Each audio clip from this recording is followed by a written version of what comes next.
Hello and welcome back to episode number 9 of I Am the Lore Keeper. I am Brandon DeGrow, and today, as always, I am the Lore Keeper. We have Mariah returning back from episode 3, I think was your last one? I think so. Hello. Yeah.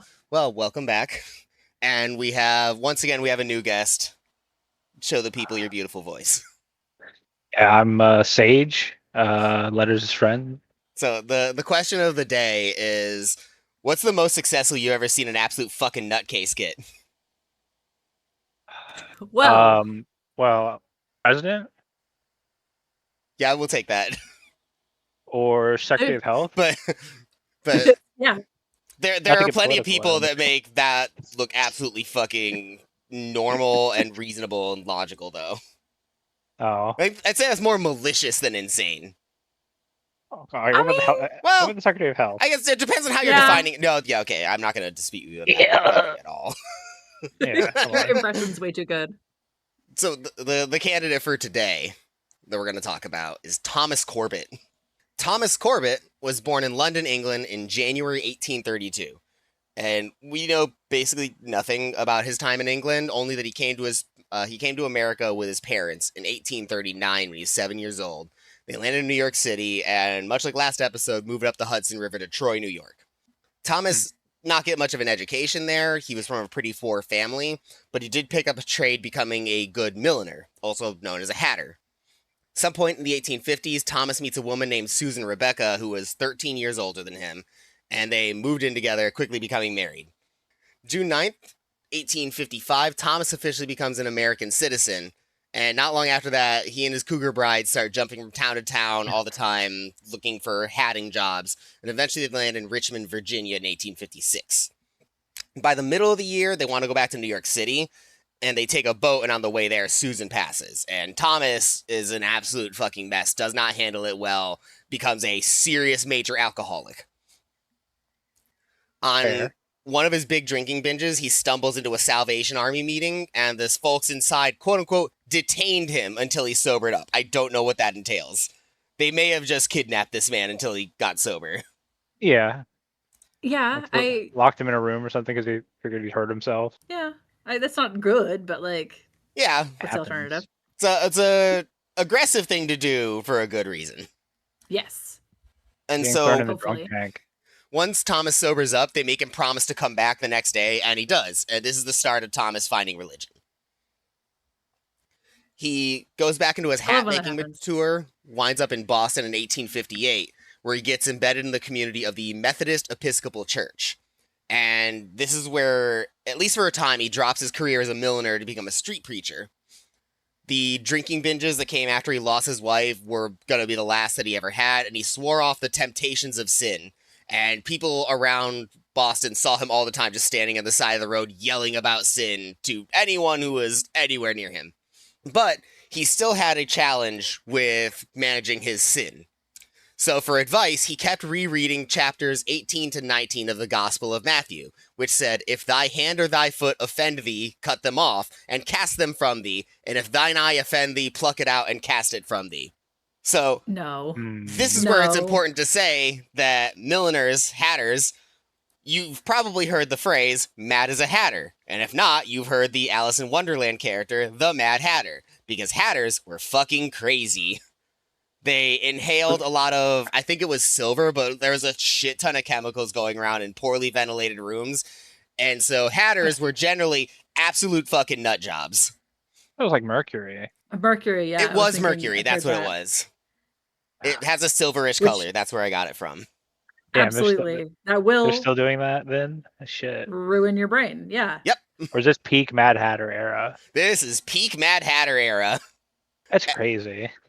And so, now that I've had that side quest, as a friend recalled years later, as Thomas struggled with sin, quote, "Finally, he said that the Lord directed him in a vision or in some way to castrate himself."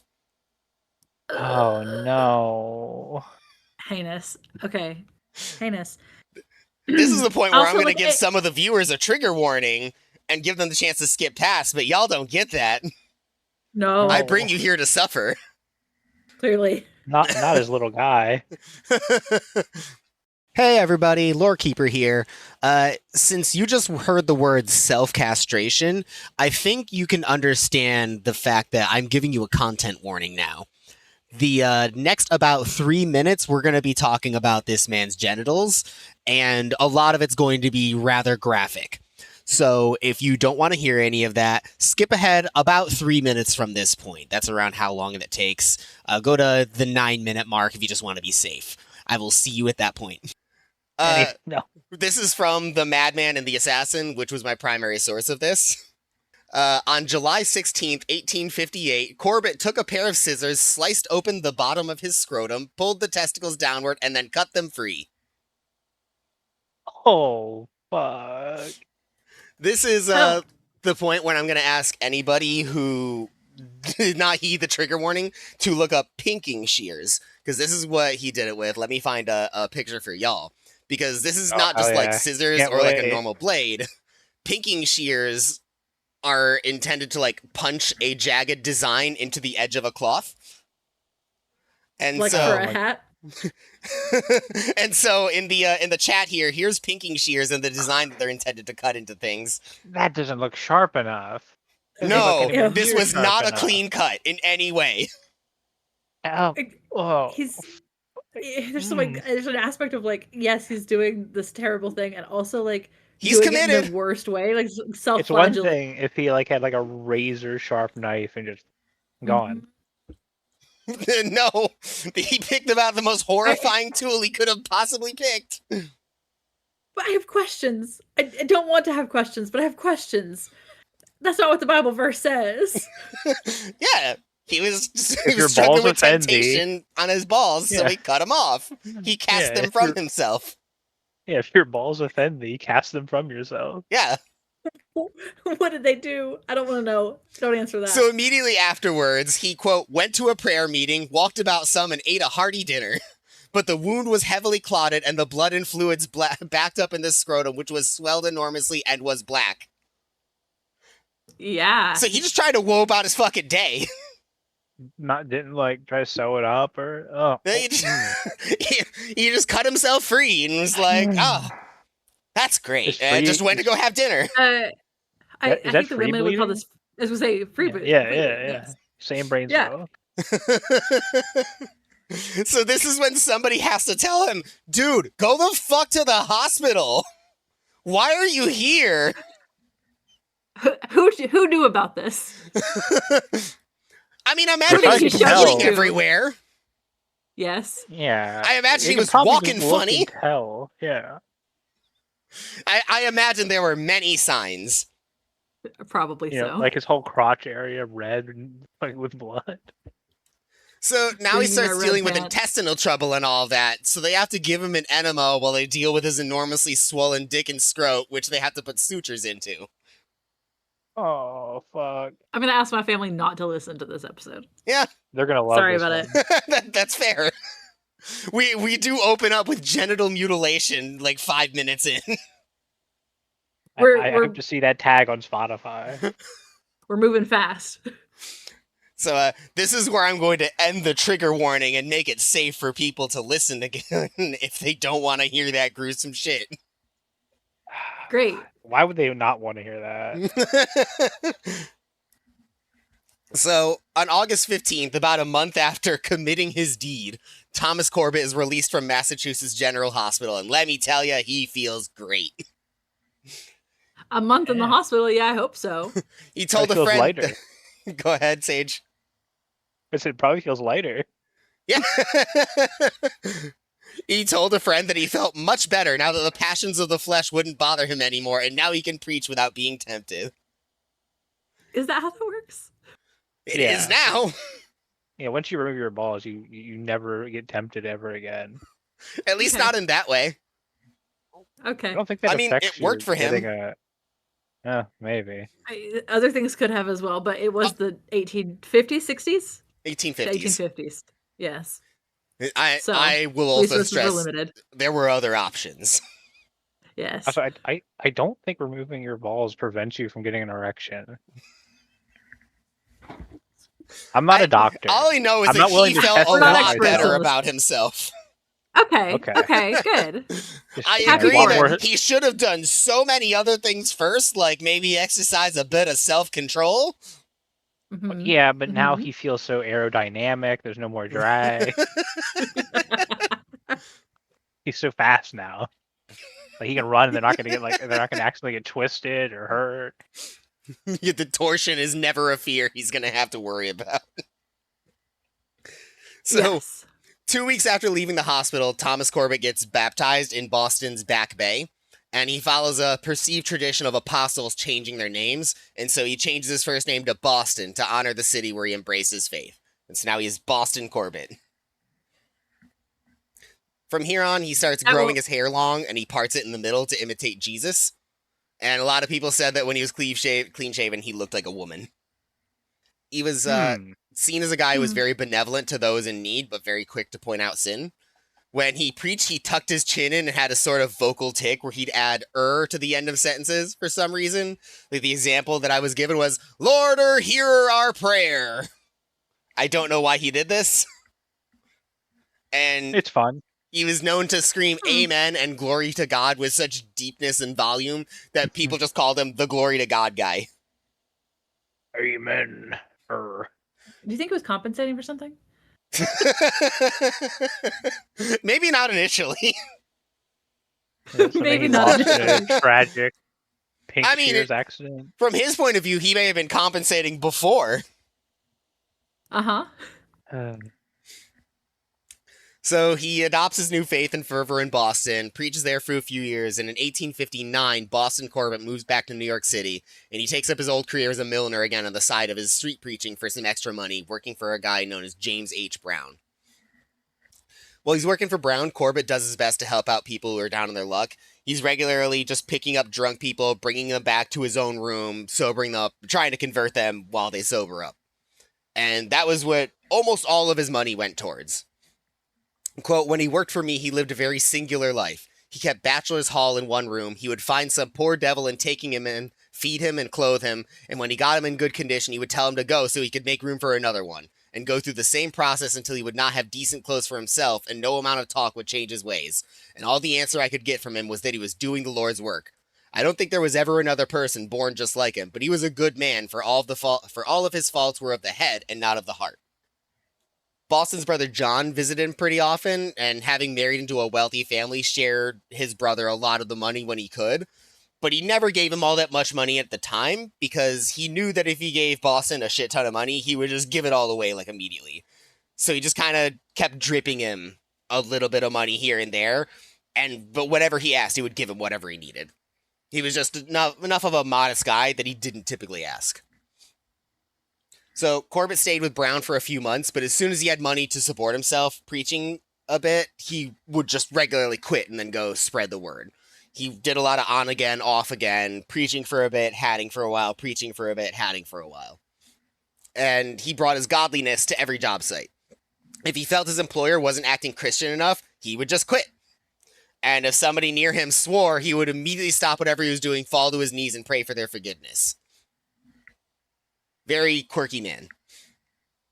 Very, principled, I want to say. Very much. He was definitely a super principled guy, which you gotta respect that much. At least, yeah. So, if you know American history, and you've been paying attention to the dates, you know that we are rapidly approaching the American Civil War. And so, that does end up breaking out, obviously.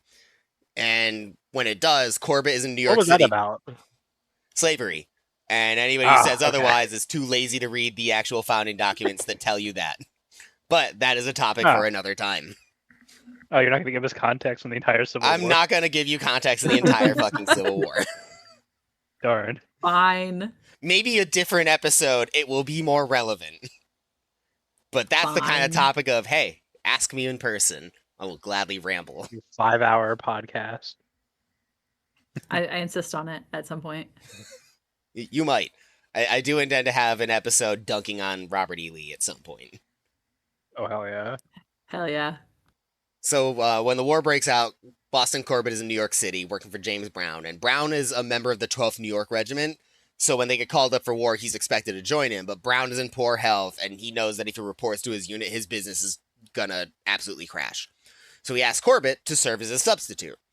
And Boston Corbett was a patriot. He did not dispute the idea, so on April 19th, 1861, he officially reported for duty with the U.S. Armory.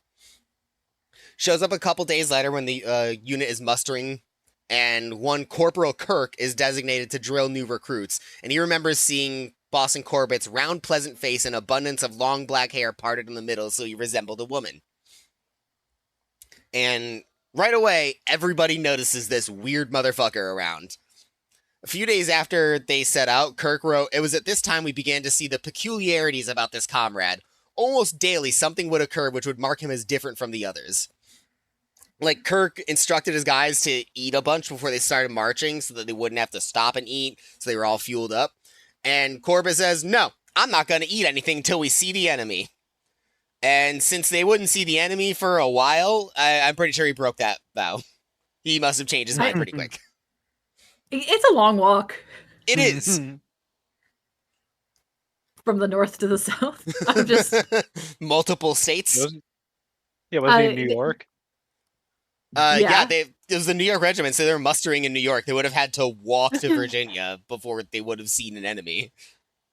That's a little while. I appreciate that he's trying to fast, but also, no. So as the unit moves south, rumors start spreading that local rebel sympathizers poison the water, hoping to take out some troops on the way. So as soon as the unit sets up camp, Corbett finds some locals, pulls out his musket, and tells them, "Drink the water in front of me right now!" So they know it's safe. And they do, and it's safe. Great. Awesome. By late April, the 12th New York had reached Washington and set up camp. And Secretary of State William Seward and President Lincoln toured the unit to raise morale, and Boston Corbett ended up shaking the president's hand. Wait. Life-changing. They thought the water was poisoned, like, north of New York? Yes. I mean, no, north of Washington? Yeah, they thought, like, some rebel sympathizer in, like, Pennsylvania or something. It's notorious for the sympathizers in New Jersey. I get the impression that some of the mental issues might be paranoia. Yeah. No. I think that's fair. Sorry. No. So in May, they start moving south into Virginia as part of the first major troop movements of the war. And as soldiers often do, some of them ransack part of the local countryside, leading to one woman personally coming to complain to the unit's leader, Colonel Butterfield, that Union troops took everything she had. And Butterfield is fucking pissed. He responds by calling the entire 900-man unit out for inspection and just starts screaming at them while the woman tries to identify who did it, because she said that she could pick them out. And so Butterfield shouts, "I will have no damned thieves in my regiment!" And that's when Boston Corbett steps out of line 2 paces and yells, "I call the colonel to order for swearing!" Okay. Sure, my guy. This guy's a treasure. So his captain, William Rayner, immediately arrested him for disorderly conduct, and he was later saying that Corbett was the most troublesome man in the company. So Corbett's initial tour is very short. Go ahead. I need to know what are the other troublesome things besides, like, calling out his wish I fellow had soldiers, them. because, like, I feel like there's more things that we're missing here that would be, like, so intriguing. I know. There are multiple things where I, like, read he got in trouble and we don't know why.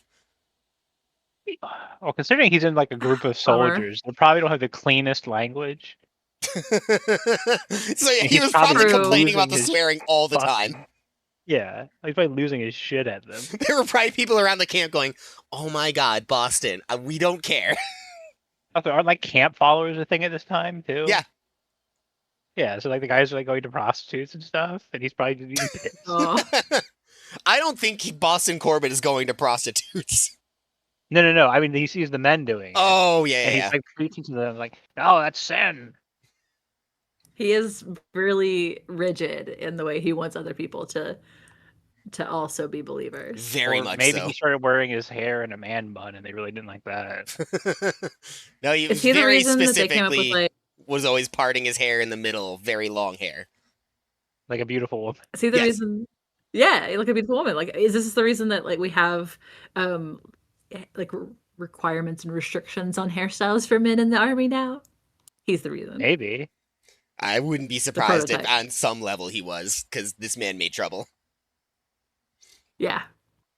So his first tour in the military is very short, because Lincoln's first call for volunteers were only for 3-month contracts. So before they even actually made contact with the enemy, he and his unit turned right back north and mustered out of service in August 1861. So it's a good thing he didn't keep to his word to not eat until he saw the enemy. I feel like he wouldn't have made it. It's not really much known what he does over the next few months. We just know that on June 2nd, 1862, the 12th New York got reformed, and Corbett joined them again and got a nice promotion up to corporal, probably just because he was the only guy who would ever actually serve before in any capacity. I can't imagine that he was tabbed for his leadership abilities. He should have been the chaplain. He should have been, honestly. It would have they been a had them back significantly then. better Wow. role for him.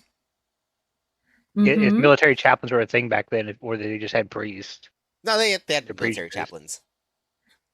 So not long after forming up, they move west to guard Harper's Ferry. And one Sunday afternoon of this assignment, Boston Corbett is assigned to picket duty. He's just standing outside of the camp, watching for trouble, being a guard. And a couple of fellow soldiers are taking advantage of their lack of assignments to just go out and pick blackberries. And they come across Corbett while they're picking blackberries, and he's holding a Bible and says, "Don't you know better than that? Doesn't this holy book teach you to remember the Sabbath day, to keep it holy?" Which, Isn't he working himself? yeah, I say he's working far more than they're working. They're picking blackberries. Uh-huh. That's like fun. Yeah. Yeah. I wouldn't think that going out to pick blackberries for fun goes against the Sabbath. Oh, they're probably just gonna eat them.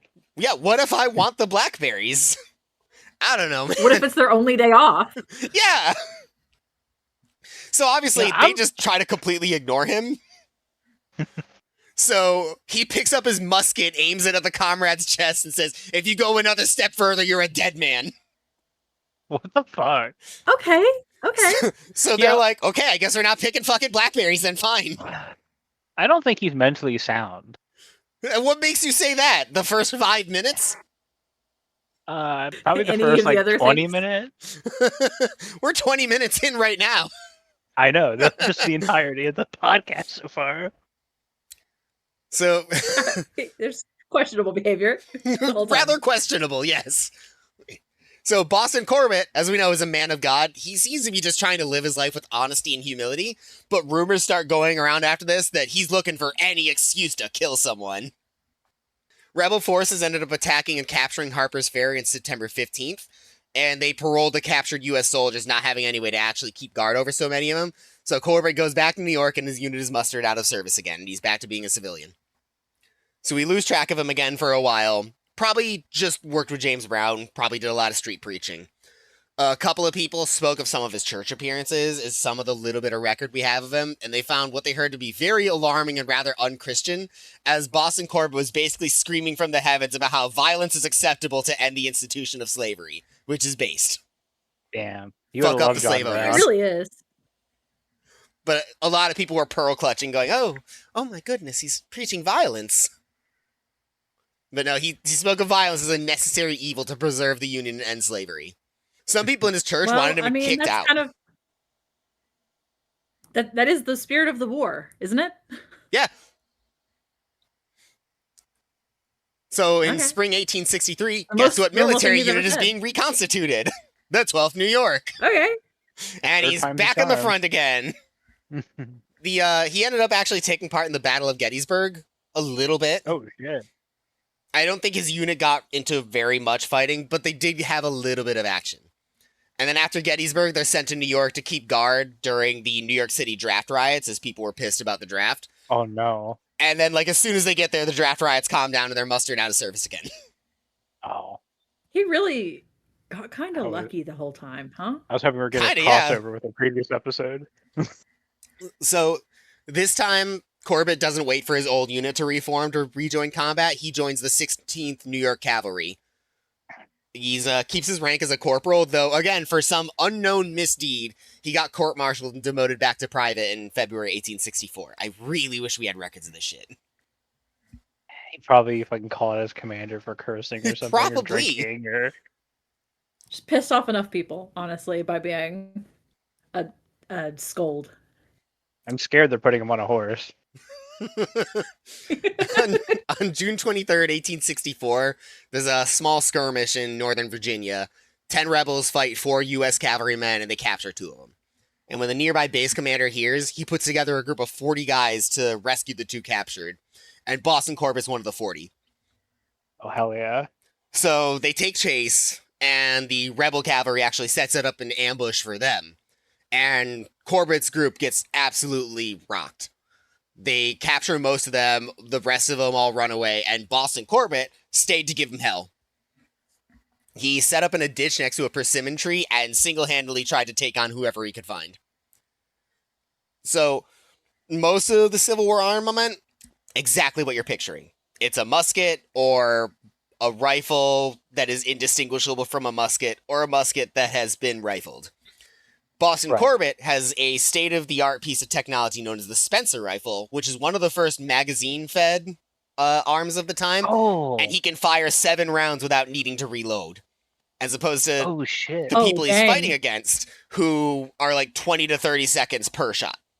So, despite just being one guy, Boston Corbett is pouring a shit ton of fire down range that they just cannot handle. He's not actually hitting anyone, but he's just dumping so much shots that they just don't want the smoke. Yeah, I've heard of that guy. Gosh. That thing's crazy. It's like has cartridges too. It's really like huge. It was like actually incredibly state of the art. It was basically a semi-automatic rifle. That's really cool. Aren't there statistics about like how few people, like how many shots were fired compared to actually having people who died in like these wars? And it's like the number is like kind of wildly different. Yeah, it turns out people don't like killing other people, and they'll deliberately miss a lot. Yeah. That's what I was thinking.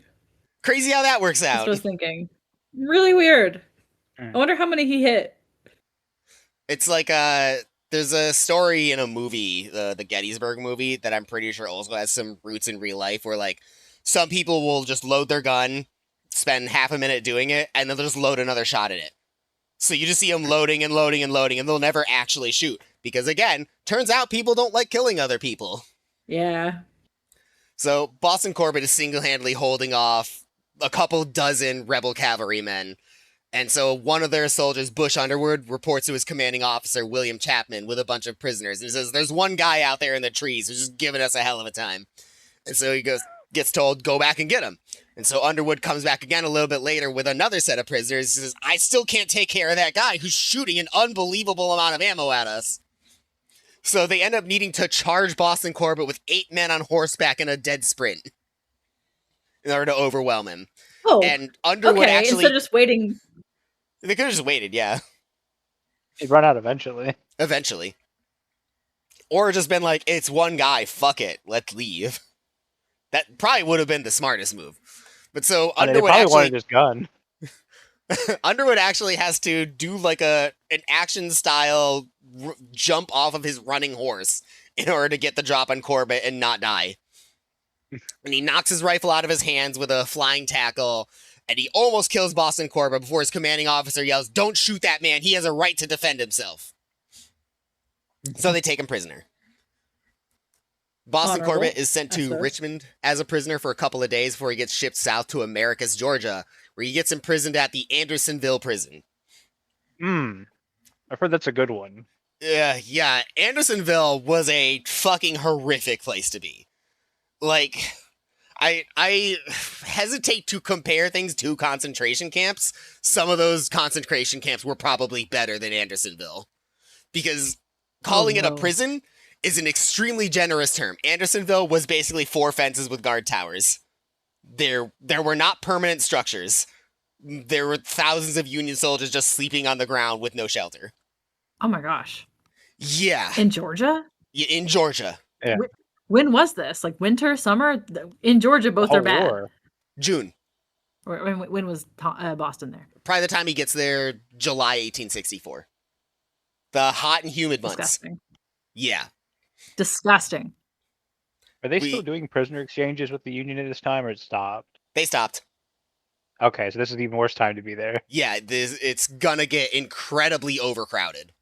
Yeah. Because it was designed for like 10,000 people at its peak, which was not long after Boston Corbett got there. It was up to like 34, 35,000. Oh, great. So yeah, like triple overcrowded in a place that already doesn't have buildings. Like there are a lot of prisoners that just cobble together like tents from whatever like cloth scraps they could find or like sticks that were still in the area. There was I think the best, most succinct quote that I have is one from Robert Kellogg, who was a sergeant major that got prisoned there. As we entered the place, a spectacle met our eyes that almost froze our blood with horror and made our hearts fail within us. Before us were forms that had once been active and erect, stalwart men, now nothing more but mere walking skeletons, covered with filth and vermin. Many of our men, in the heat and intensity of their feeling, exclaimed with earnestness, "Can this be hell? God protect us!" And all thought that he alone could bring them out alive from so terrible a place. In the center of the whole was a swamp occupying about 3 or 4 acres of the narrowed limits, and a part of this marshy place had been used by the prisoners as a sink, and excrement covered the ground, the scent arising from which was suffocating. The ground allotted to our 90 was near the edge of this plague spot, and how we were to live through the warm summer weather in the midst of such fearful surroundings was more than we cared to think of just then. So it's a rough fucking place to be. Clearly. Yeah. And on top of everything else that was said, the South had a hard time feeding its armies at this point, so there was not a lot of food coming into this horribly overcrowded place. And sometimes the food they got was already covered in maggots. Corbett himself wrote one story about going to the crazy polluted stream nearby and rinsing the maggots off of his food. Oh. That's heinous.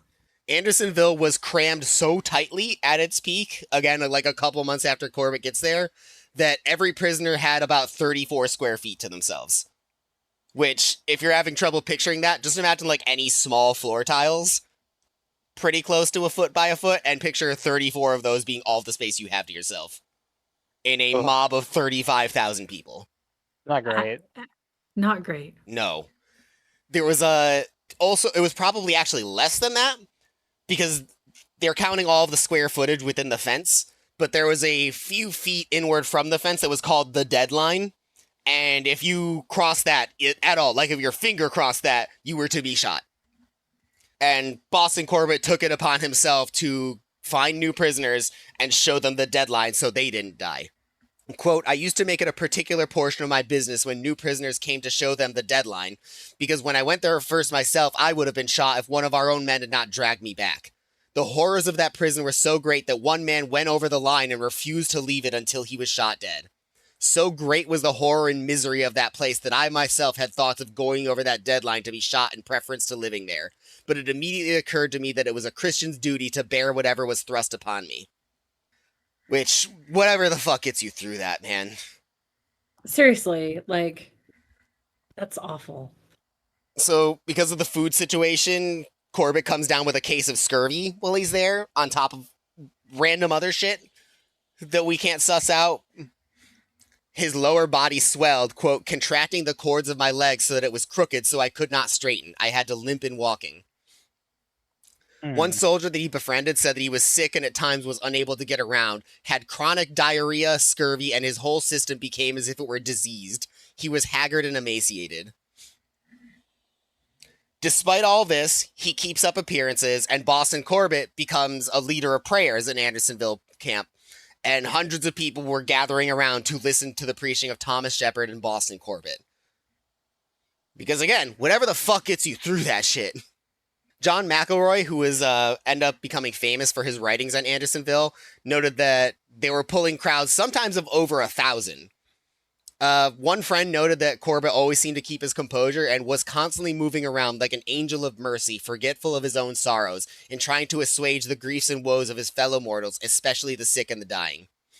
And Corbett also told the same friend that God promised him personally that he would never die in prison. In October... Go ahead. I'll say, interesting things happen when you say God talks to you. This is another case, so I'm just saying whatever the fuck gets you through it. Uh-huh. I do wonder how many of the people that he preached to knew that this was a man who chopped his own balls out. I maybe wouldn't talk about it a ton if it were me, but Probably I don't know. He might be proud of it. He really might be. So in October 1864, Corbett looks to guarantee that promise that he's not going to die in prison. He says he told some of his comrades that the first time he gets to work outside on work duty, he's going to try to escape. So he gets put in a 20-man work group, and they go move into the woods. And as soon as nobody's looking, Corbett takes off as well as he can and hides in a small hole. He lays there for about an hour or two until they unleash the dogs to track him down, and he never really stood a chance against that. The dogs found him almost instantly and circled his position until the handler caught up. And the handler actually tells Corbett the camp leader told him to unleash the dogs on him and have them fuck him up. But he says, I was a prisoner once and I'd really rather not do that. Let's just go back. Gotta fucking respect that guy not wanting to make anything worse for those people. Seriously. So he gets brought back to Andersonville prison, but they don't punish him any extra for it. Partly just because he got immediately sent to the infirmary to recover from scurvy and diarrhea. And 9 days after they let him out of the hospital, he gets sent away from Andersonville to Camp Lawton. Camp Lawton, still super bad. Let's make that clear. They're still not feeding him very well. Things still suck, but it's not like Holocaust Civil War conditions. His food doesn't have maggots in it anymore. We'll take what we can get. We'll take what we can get, for sure. And then not long after that, he gets paroled and just sent home because the South realizes we can't take care of all these people. Andersonville absolutely fucked Corbett up, and he never fully recovered. My right knee being so drawn up from the effects of scurvy that I was compelled to go on crutches. At that time, I had diarrhea and bloody flux combined. I was suffering greatly from fever, rheumatism, and piles. In fact, I was in a very bad fix. Yeah, I don't know what some of those are. I know what a couple of them are, and I don't need to hear what the rest are. Fair enough. Sounds raw. On January 28th, 1865, Boston Corbett rejoins the 16th New York Cavalry. On crutches? Has he not had enough? He's riding a horse. He doesn't need crutches. True. I don't know how the fuck he gets up the horse, but... And for his prior service and his time as Andersonville, he gets promoted to sergeant. Oh, hell yeah. By this point, the war is starting to wind down, so mostly he's just stationed around D.C. on guard duty with his unit. And then on April 14th, 1865, President Lincoln gets shot in the head by John Wilkes Booth at Ford Theater, and the 16th New York Cavalry is tasked with hunting down the assassin. On April 24th, the commanding officer asks for 24 volunteers for a special mission, and Boston Corbett's the first one to volunteer. So they take a boat to Virginia with their horses, and they show up at midnight, and they're shown the photographs of John Wilkes Booth and two guys who are expected to be with him, and they start checking houses for the presidential assassins. One guy ends up telling them where Booth is, and he offers to bring them there, and they arrive at a barn outside of the home of a Garrett family. Booth had been staying there under the fake name Boyd, claiming to be a former Confederate soldier, which would explain why he was so wary of U.S. troops.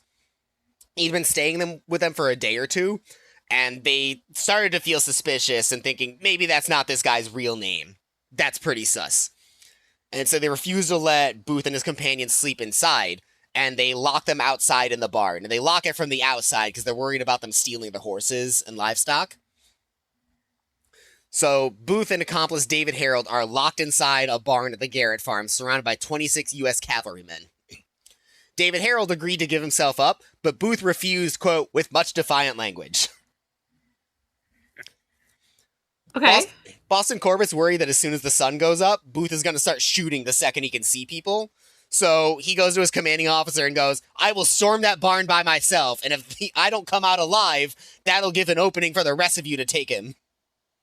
And he gets told, no, we are not going to do that. I'm not using you as a sacrifice to kill John Wilkes Booth. Darn.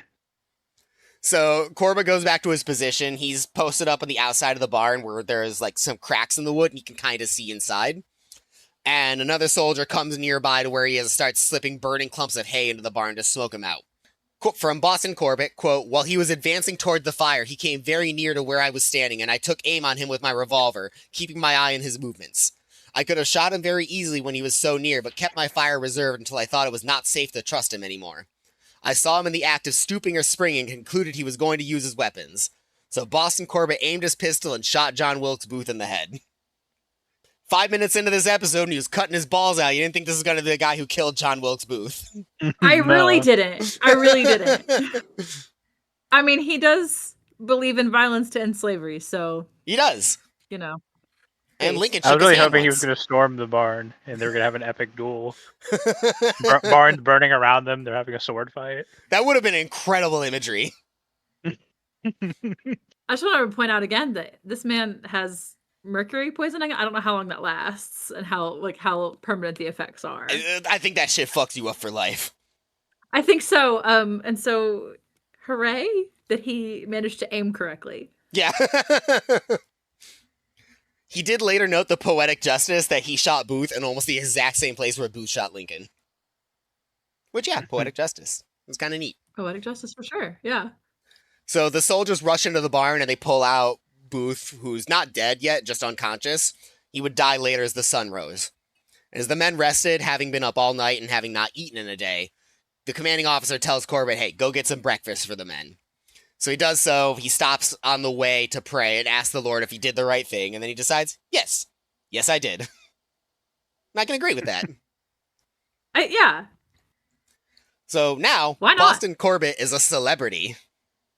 Multiple papers are writing articles on him with a full biography from the New York Herald.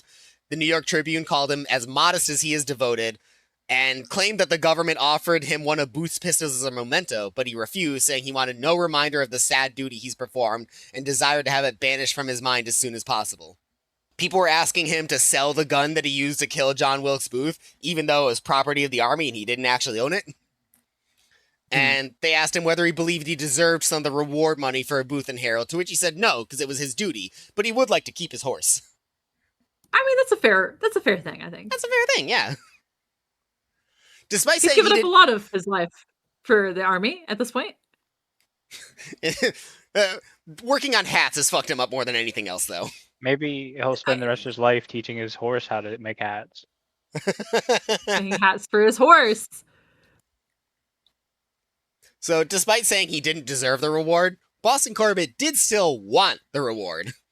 And he submitted his account of events to the Secretary of War on May 6th for his claim for any portion of the reward that it may seem right for me to receive. He did end up getting some, but it got delayed for like a year and a half because everyone who was there claimed that they were part of killing John Wilkes Booth. He ended up getting $1,653 for it, which $65,000. Okay. Which is still a little less than I think, but yeah, it's solid. Yeah, I'd want a little more to kill someone. To kill the person who killed the president. Yeah. Yeah. But I mean, he's gonna give it all away anyway, so. Yeah. Right. 4 other guys ended up getting paid more than Corbett, like Colonel Baker, who never left Washington during the entire pursuit of Booth, and he got paid almost like a little over double of what Boston Corbett got. That's crazy. The corrupt people in Washington, always being corrupt. A swamp. So some people in the streets are celebrating Boston Corbett for killing John Wilkes Booth. Other people are being like, they told you to take him alive and you didn't, even though nobody ever told him that. He's getting death threats from Southern sympathizers who swore vengeance. And even Corbett's friends are sometimes the target of harassment by people who took issue with his own actions. From this point onward, Boston Corbett always carries 2 pistols with him for protection. And also, one thing that's come up in a couple of episodes now that I seem to have learned about history is that if there was a chance someone could kill you in the 1800s, then newspapers will report that they have done so. And he had to issue a statement that he was not dead. Interesting. I love that. I'm surprised 9 episodes in how many times I've had to say, and then he had to tell everyone he wasn't dead. Fake news media. On May 21st, 1865, 4 days after testifying in court about what happened at the Garrett farm, the 16th New York is out on patrol, looking to make some arrests in the area against Southern sympathizers. And when another unit took their shift, Corbett looked for a place in the stable to sleep and accidentally wandered into the wrong unit's area, where Quartermaster Sergeant Mason told him, hey, this is where you're assigned. And Corbett goes, I know where my unit is. So Mason kind of leaves him alone. He's like, all right, this guy knows where he's going. So Corbett finds a stable with a big pile of hay and lays down on it when Mason walks by again. He wakes Corbett up, tells him, hey, I told you you're not supposed to be here. And he suggests that Corbett may have been lying about being part of the 16th New York Cavalry because he's not going to where that unit is stationed. And so Corbett, referring to his baptism, says, I haven't told a lie in 7 years. So Mason is tired of the back and forth. He grabs Corbett and tries to physically remove him from the stable. And that's when Corbett pulls a revolver on him. And when Mason goes, yeah, I don't want to deal with that shit. It's not worth it. Yeah. Corbett got court-martialed, but the court was very lenient on him and let him off with really no harm because he was famous and because this dude got really fucked up in a prison. He did a lot for the country. Yes, he did. By August, he's released from the U.S. Army on account of his health and the fact that they just don't really need troops when they're not fighting a war anymore. And within a month or two, he's back in New York City preaching and making hats. And because of his fame, what he knows gets... best. Probably, yeah. He's regularly offered speaking positions at religious events, and people are looking for his autograph all the time. And there's another thing that I wouldn't have expected from this time is that y'all have heard conspiracy theories of that person isn't actually that person. They were dead and replaced by a double. Yeah. And people start saying that about Booth. And Corbett does not care for these rumors. Oh. At one point, several people around him suggested that maybe Booth wasn't actually dead, and he responds by pulling a pistol on them. Okay. He should be separated from his guns. Yeah. And it was said that it was only with considerable difficulty that he was separated from the guy he was about to shoot.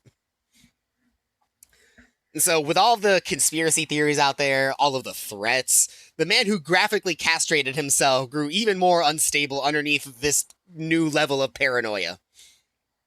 He ended up moving, lived in Camden, New Jersey, preaching as the head of a small mission, and still, as always, making hats. 1874, Corbett attends a U.S. Soldiers reunion, and he roomed up with a guy called R.B. Hoover. And of course, being curious, one night his new roommate asked him, "Hey, what happened the night you killed Booth?" And Corbett said he regretted his actions, eliminating the possibility of a grand public execution. He wanted Corbett executed in public. And he seemed really unsettled by having to recount that night's events. Hoover ended up writing, "It was a close, hot night with the window raised. Corbett walked the floor for 10 minutes after I was in bed. He would frequently clasp his hands and exclaim, 'The Lord have mercy on my soul!' At last he knelt down and offered a fervent prayer, after which he placed a large revolver under his pillow and went to bed."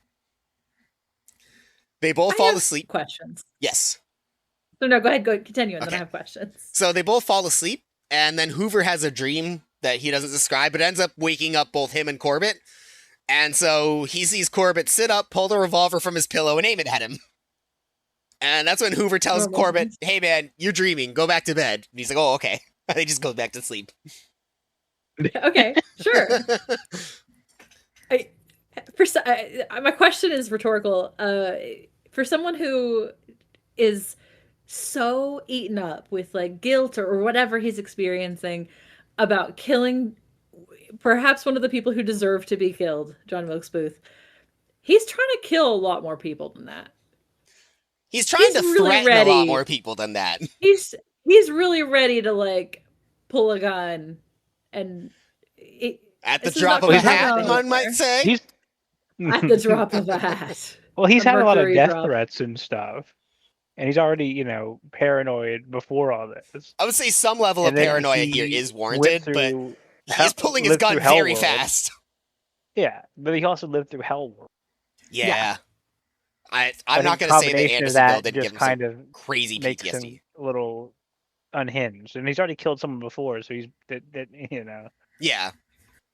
So he set up in Camden, didn't stay there forever, and he found work as a janitor and a prison guard in Philadelphia, among other jobs, among other cities. And in 1878, he moves west to Kansas. But he's still super poor and doesn't have the money to pay for travel.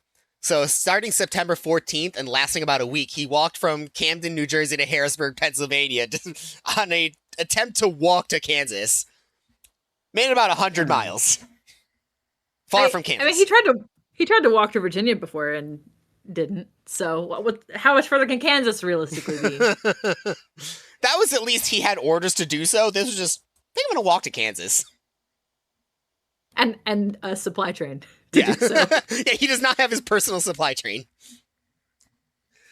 So in Harrisburg, he negotiates a half-price train ticket to Pittsburgh to cover a little more ground. And then he stops at a newspaper in Pittsburgh to try to get publicity for charity to aid his trip west. And they love getting an exclusive scoop on a celebrity, so they printed an article of what had happened over his past couple years, and he ended up getting a free pass from a freight agent to ride a series of different railways with a little bit of cash to help him along. In early October 1874. Wow, I'm fucking off. October 1874, Corbett reaches Concordia, Kansas, where there's an 80-acre plot of land that he stakes his claim to, and he's looking to take up farming, despite having never farmed before and having almost exclusively lived in the city. How hard could it be? Yeah, come on. Everybody thinks this. You just put seeds in the ground and they grow. It's and then you leave them alone for 5 months. Yeah, simple. You can if they're soybeans. In the words of a Concordia resident of the time, farming was the last thing in the world that he should have undertaken, for he had no equipment and he knew nothing about that treacherous and slippery art. But here on those 80 acres, he built himself a house, planted a few lone cottonwoods, and stuck a plow in the prairie. But the plow rusted and only weeds grew on the rich soil. I can contend the question about it being rich soil because someone who lived on that piece of land later called 75% of the land very broken and very stony, which seems super bad for farming. It is, yeah. So Corbett drops farming and he tries to have livestock, cattle and sheep, which he does better at, but he still doesn't have enough to live on. And he also gets a horse that he calls Billy, who he takes pretty good care of. Billy's one of his good friends. Did the army not let him keep his horse? No. Billy was not his horse from the army. Could he have not bought his horse with a horse at the time with $1,000? I'm just saying. Maybe. I'm not sure what the process is for buying a particular horse from the army. Or any horse, honestly. Having a horse would have been good for him. So as always, everywhere he goes, people in Kansas get to know Boston Corbett pretty damn quick. One resident recalled how if he was riding his horse like toward or away from town and Boston Corbett was coming the other way, like as soon as they saw each other, he would get off of Billy and lie motionless in the grass, his long revolver in one hand, waiting to see what was coming. He never made any attempt to hurt me or indeed to hurt anyone, but he was always wary. So like, yeah, that's some PTSD. Yeah, we're at the point of, there's a guy way the fuck over there. Let me pull my gun out. Well, he did have that one day where he fought the cavalry off like 8 times. Also, we don't know if he ever actually had someone make an attempt on his life post Booth assassination. I don't believe so. Yeah. At least there's no record of it. Yeah. So he makes friends with a guy called George Palm, a local store owner, and they were often loaning each other money, always paid it back. They were on great terms and helped each other out whenever they could. So one day, Corbett walks into Palm's store, and a lot of the time, Palm will just let Corbett leave with extra shit. Like, that's considered part of the loans that I'm talking about. So one day he walks into the store, and George Palm's brother is behind the counter. So Corbett does his shopping, pays for his things, and tells the brother, I would have taken some more things, but I haven't any more money. And the brother jokes back, it's too bad you haven't any more money. And Boston Corbett got very sad and depressed, and his feelings were super hurt. Aww. Quote, he was extremely sensitive and his feelings easily hurt, and he at once went out. Just then I came in, and as soon as I heard it, I went out to where he was unhitching his horse and told him to get what he wanted, but he would not return and I could not console him. It was a long time before he felt right about that. Damn. You're hurting the guy feelings. He didn't need that. He's been through enough. Although, honestly, kind of a funny joke. Yeah. I mean, he did set it up himself. Yeah. So, owing to the previously discussed paranoia, Boston Corbett is super protective of his home. Nobody was ever allowed to look inside or he raised a fuss with him, and nobody was ever allowed in, making it like the trope of the mysterious, tantalizing house to the boys of the local neighborhood. And so they develop a game where they like cut across his yard when they like take a corner, and one day he comes outside and fires a warning shot at them. Because they like walked across his lawn a little bit. The community let a lot of his behavior slide, but shooting around children was not one they were going to let go. And so they bring him to court, and there was not a lot of order in this court. Accounts differ as to exactly what caused it, but there were either heavy accusations of lying by Corbett or a paranoid outburst. I'd say either are pretty likely. And then he pulls his revolver and backs out of the courtroom while aiming at everyone. Okay, that's how court is supposed to go, for sure. I think the law was different back then. It definitely was. The next day, the constable and a doctor visited his home, and he comes to the door with a rifle, making it very clear he will not be returning to court, or the proper town of Concordia itself. And they decide, yeah, I don't want to start a fight with a guy who has a house full of guns. And then they drop the case. Okay. He's getting away with a lot of shit on the grounds of, this guy's fucking crazy and he has a gun. I don't want to deal with that. I mean, healthcare is not great now, but at least we have some if something were to happen. And not in the 1860s, 70s, 70s. 70s by this point. It was not great. In these days, we know that inhaling a lot of chemicals is really bad for your brain. We do know this. So shortly after this incident, he moves to Topeka, Kansas, when his friend George Knapp won local office and got him a job as an assistant doorman, which was basically like a janitor almost. Suffice to say, paranoia getting super bad. And this is far from the last time that he was randomly pulling guns on people. On February 15th, he worked in public. On February 15th, 1887, Corbett's working and he sees some guys nearby laughing. So he assumes they're laughing at him and he pulls his gun and starts walking towards them. Oh no. So the sergeant at arms, a guy called Carly Norton, hears about the confrontation and he goes up to Corbett and goes, "Hey, what happened earlier?" And Corbett pulls his gun on Norton. So Norton backs out of the room and Corbett moves to the ladies' gallery and sits down in an empty row. And a reporter nearby is hearing about all this and he's like, "I'm going to go see what's happening." And so the reporter walks in, sits next to Boston Corbett and goes, "Hey, what happened earlier?" And Corbett pulls the gun on him too. And the reporter leaves. A gun for you, a gun for you. Hey, don't fucking talk to me. He's the Oprah. Is he still preaching at this point or no? Probably. I'd be surprised if he ever really stopped. So this is when George Knapp, the friend that got him the job, and a guy called MVB Schieffer go find him. And so they walk up to him and Schieffer extends his hand for a handshake. And Corbett tells him, "I don't want anything to do with you. I saw you walking across the floor with Dan Brown and you were conspiring with him to do me all the harm you can." Dan Brown is just a local lawyer. He's just some guy. Fuck Dan Brown. I hate that guy. He wrote them books. He wrote them books. He wrote... You think that Boston Corbett would love the Da Vinci Code? No. Oh, that's a tough one. I can see him like preaching the Da Vinci Code. Wasn't he like a Methodist? Yes. Methodist Episcopal. Yeah, too much evil papacy in that for him.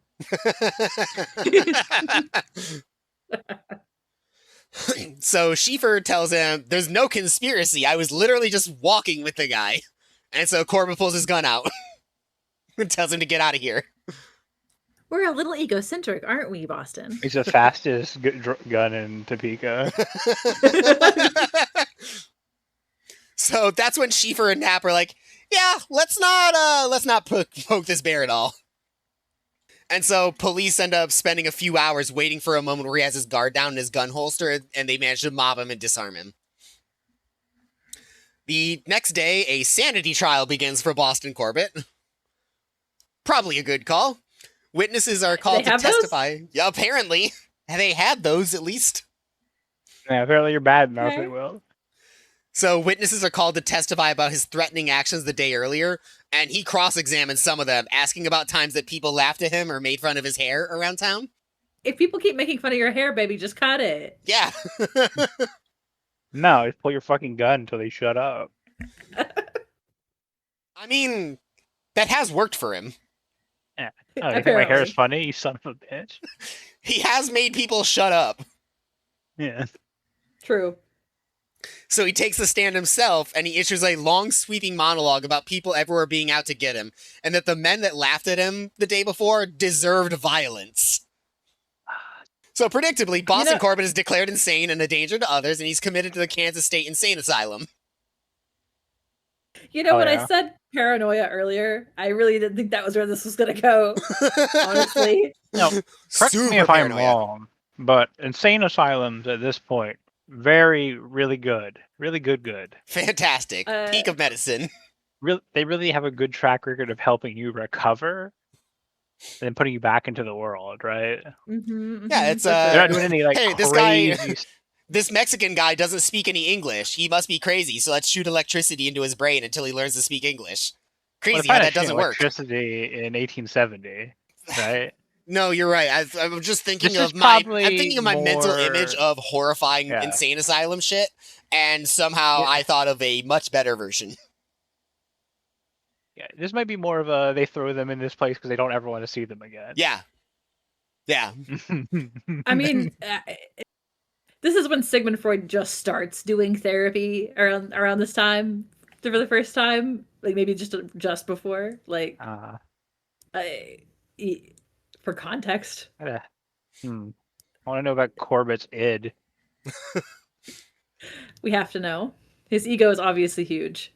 Enormous. Super ego, also oversized. So, in the Kansas State Insane Asylum, he does actually get a little healthier, but only physically. Quote, regular food will do that. Yeah, crazy how that works. Quote, Corbett is a very civil and comfortable patient as far as his actions go, but full of cranky notions. He makes frequent demands for liberty and the possession of his various fighting paraphernalia. Don't give him those. He, however, shows his delirium by that he is here by persecution, conspiracy, and fraud. He charges Cloud County officials, his friend Knapp, the legislature, the probate court, and the officers of the asylum with a deep-laid plot to get him in here and secure his little property. He's assigned a personal watchman to make sure he won't harm other people with his violent, paranoid outbursts, which is probably a good call. Mm-hmm.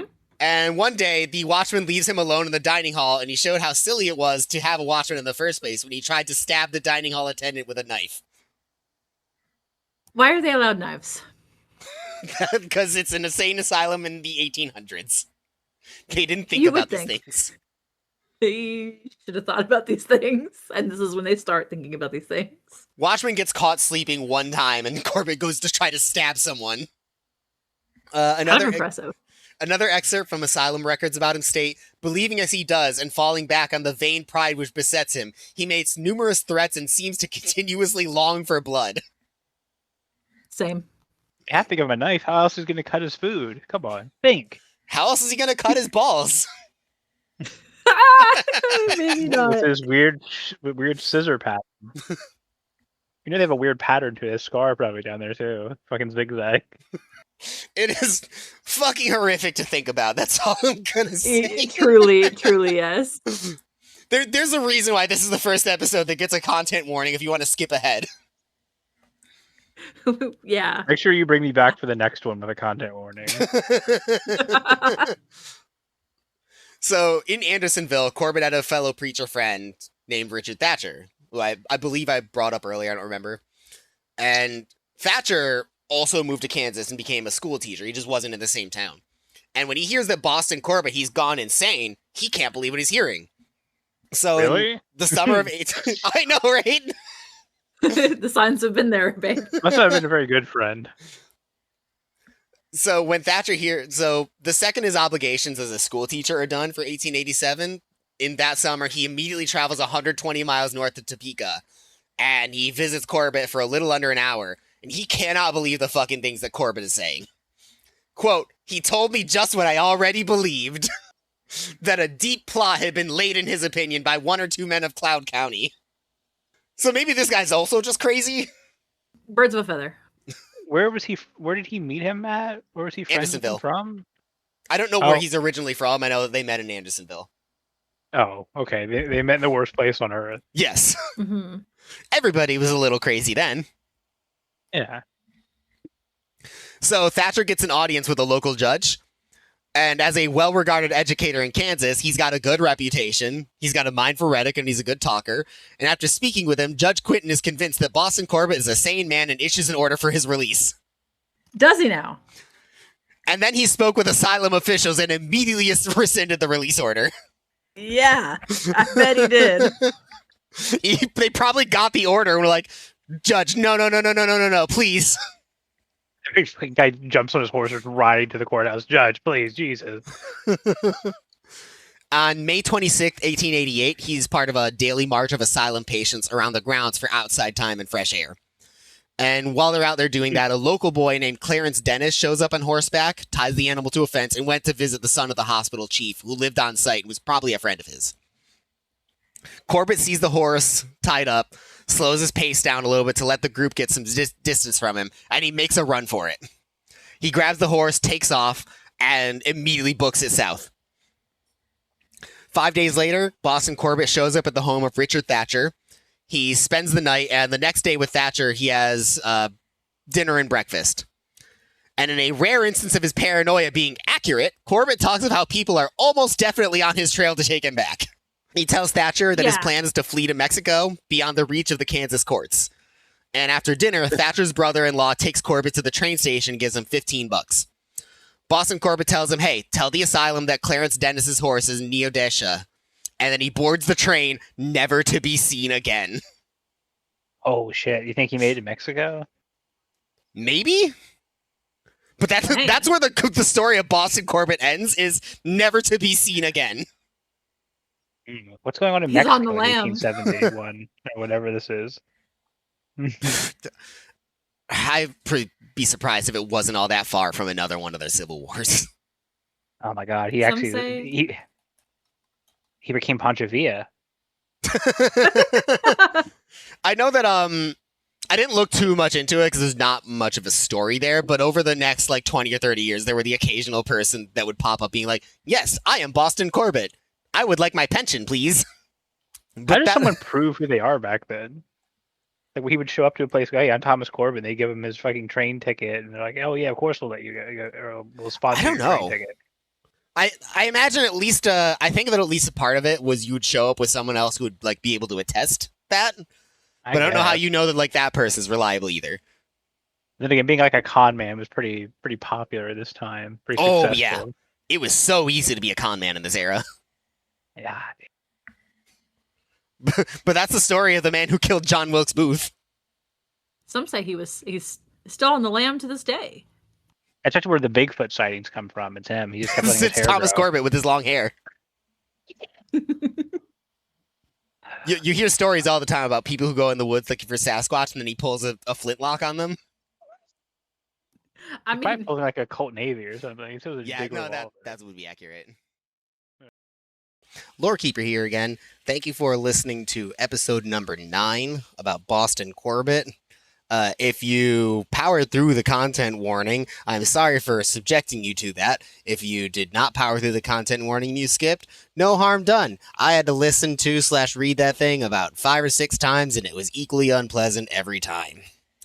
The primary source for this episode was The Madman and the Assassin by Scott Martell, with the occasional other articles found in newspapers elsewhere, mostly the New York Herald or the Times.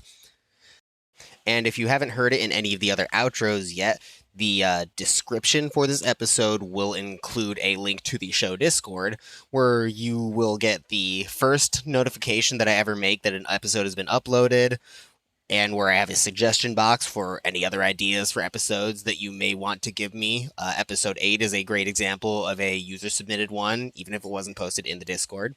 And of course, you can just talk about the latest episode or your favorite past moments there.